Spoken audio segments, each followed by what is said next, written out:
Hello and welcome back to this video.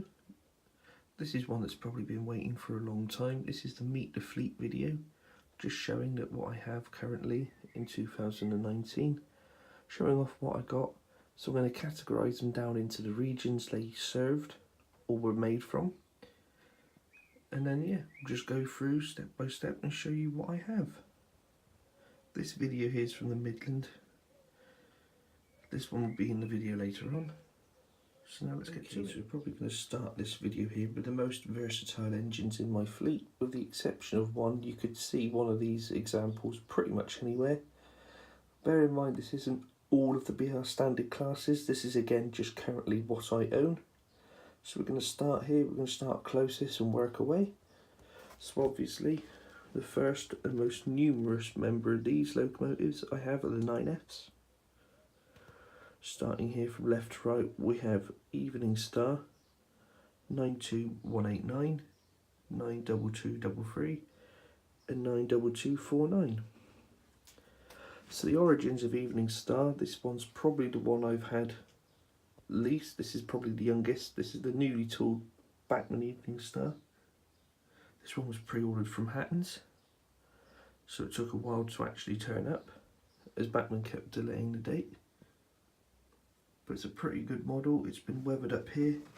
As you can see, the most common region for her would easily be the Somerset and Dorset.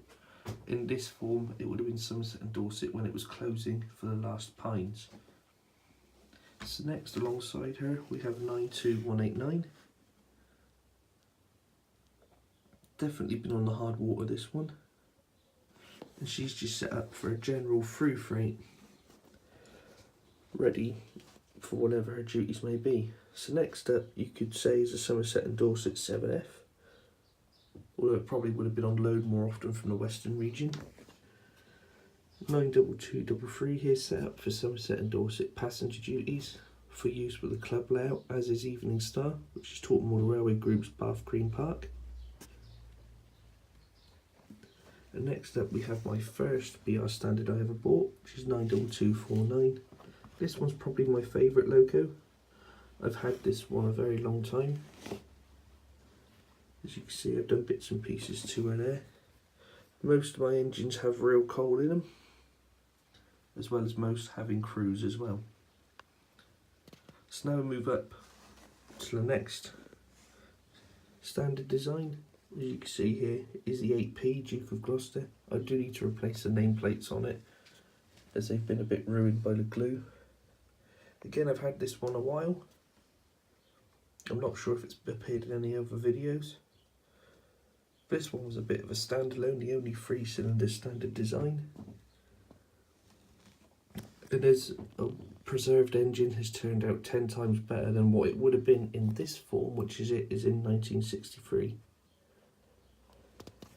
Behind that, we have the first of the standard designs, the Britannia. This one here is actually Thomas Hardy. There has been a review of this engine made on my previous channel by the same name and picture. This one has been reviewed. It's about a 15-minute review. So if you haven't seen that, go and check it out. It's not actually on this channel, it's on my old channel, which I don't have the login details for. So unfortunately I had to make a new channel.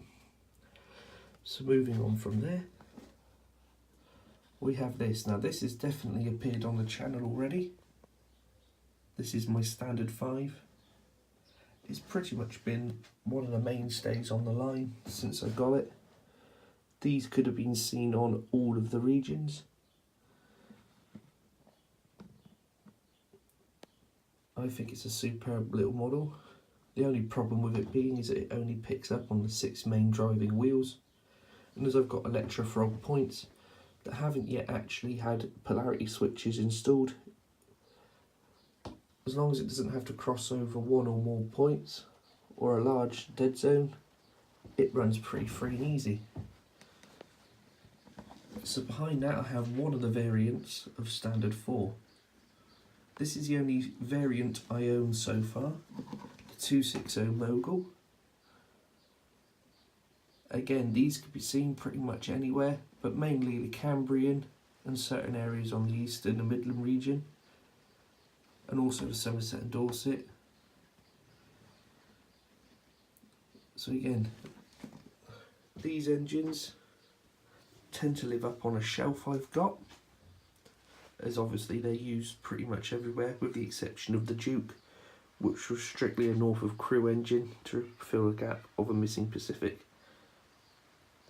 So now we'll move on to the next area of the network, which will be the Midland region. Okay, so now we're on to the Midland region. This fleet is comparatively smaller than the standards, but we'll start here again, going left to right. Here you see the ubiquitous Ginty. These would have been used for yard shunters, station pilots, and small branch line operations, and they were very popular, and they were the last steam powered shunter on the Midland region before going on to a diesel shunter which looks surprisingly like a BR Class 8 but actually went into Class 11. Next to it you have a Stania 4P. Again, the 264 tanks on the Midland region started off with Henry Fowler, then went to these Stania designs before moving on to the Fairburns, which was slightly shorter, and it vastly improved their range availability and route availability, before being finally formed into the 264 BR Standard 4 as well. Alongside that, probably one of the more greater known 280 goods engines, which is the Stania 8F. I must get a Super D to go alongside this, as I think that would be a great comparison. Alongside that we have two rebuilt Royal Scots. I do have plans to get a Patriot as well, and both unrebuilt and rebuilt, and an unrebuilt Royal Scot. The two I have here are the Honourable Artillery Company and the Ranger, and obviously the pride of the Midland Fleet, the Duchess.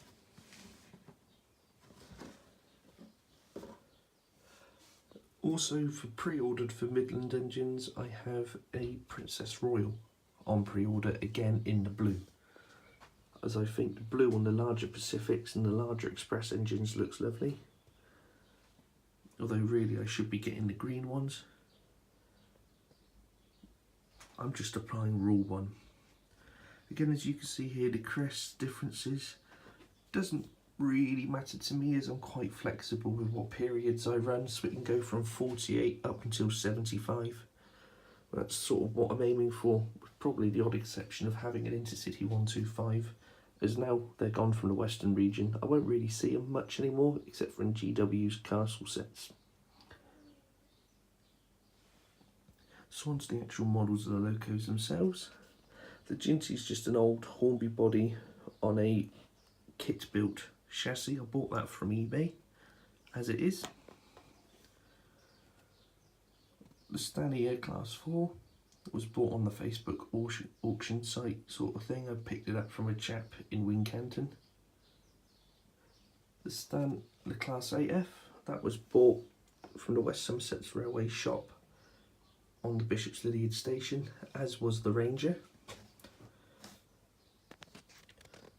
This Royal Scot I bought from a show advertised by the Chadwick channel from Charlie, where I got to meet him, and Callum from SDJR780F. Meet him, and I bought that one there for about £60. This has been a great little runner, pulled many of Express, and I believe it might have appeared on the channel already. And the Duchess was pre-ordered from Hatton's, as it was cheaper than the Hornby one. And it just does the job, and has definitely appeared on the channel. So the next region will probably be the one I have the least locomotives of, which will probably be over to the Western region. Just on a quick side note, this is one more engine that I forgot to mention during the Midland one, which is obviously the 7F.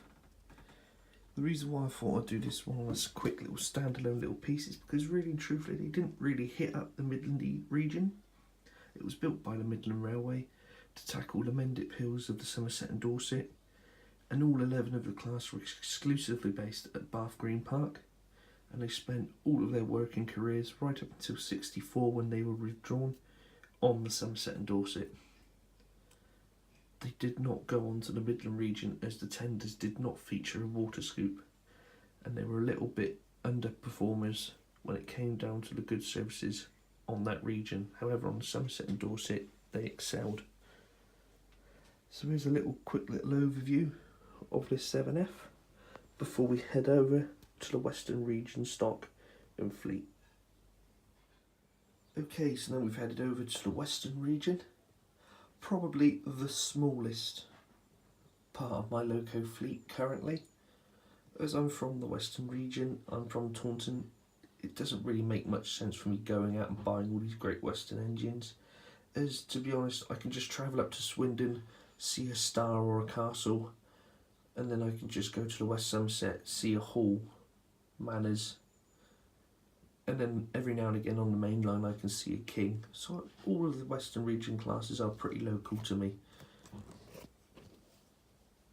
So here you see the 3 locomotives for the Western region I currently have. A little small pannier tank which is currently undergoing some work,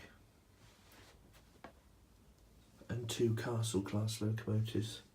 This one here being from the Barry Freeman pack, a date with the Duchy. As you can see there, the headboard, Royal Duchy, and it's called Taunton Castle. And then Cardigan Castle here, which is again undergoing some work.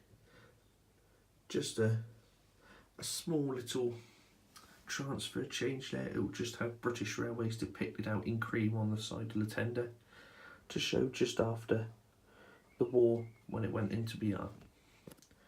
So with that, there's the Western region done. We're going to head over now to probably my favourite region, which is the Eastern region.